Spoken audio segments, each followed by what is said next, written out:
وایي غټه اوګۍ مې د دادا ده د لاس بنګړۍ مې په یارۍ ګټلې دینه.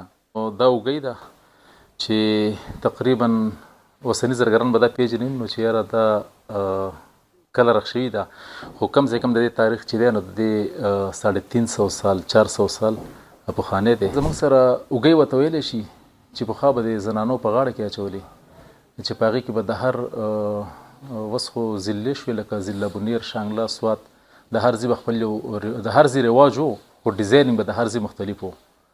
نو په دې کې ما سره مختلف اوګۍ دي چې هغې کې مقصد دا دی لکه د سوات دي، څه د مانسهرې سایډ هم دي، څه د بنیر شنګلې به هم وي په دې کې. وایي غټه اوګۍ مې د دادا ده د لاس بنګړۍ مې په یارۍ ګټلې دینه.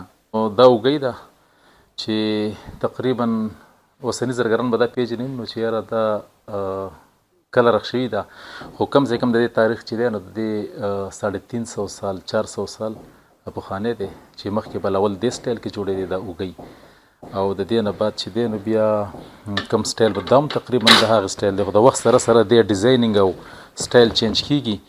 نو دا بیا هم که خیال کې هغې ډیزاین کې ده، خو د هغې نه لږه مختلف ده، لکه وخت سره هر لږ وخت بعد ډیزاین چینج کېږي.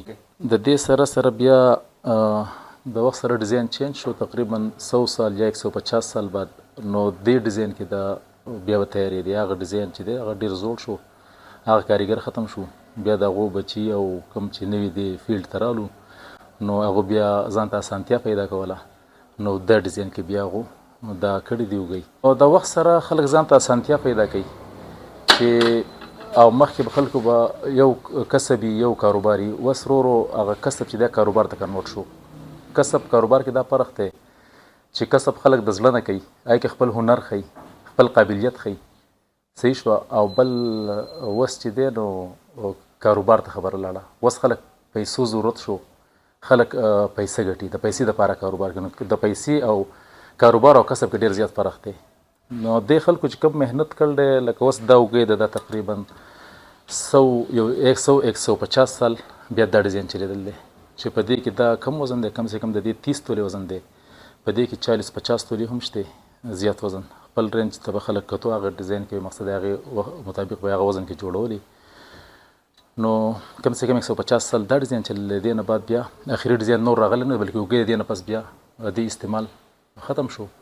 او کم خلکو سره چې هغه کورونو کې ساتل دي، اوس هم موږ له ډېر کم د دې غرونو علاقو نه چې کم مشرانو ساتلي هغو اکثر ډېر راشي، نو موږ یې الو او هغه موږ ځان سره سیف کوو او دې د ماتولو کوشش نه کوو چې یاره دا هنر موږ خلکو ته وښایو، را روان خپلو بچو ته، نور خلکو ته چې وګوري چې پخوا خلکو مقصد دا دی لکه څونه محنت کړلی او د هغه محنت ضایع هم نه شي، ځکه دا محنت اوس موږ نشو کولی.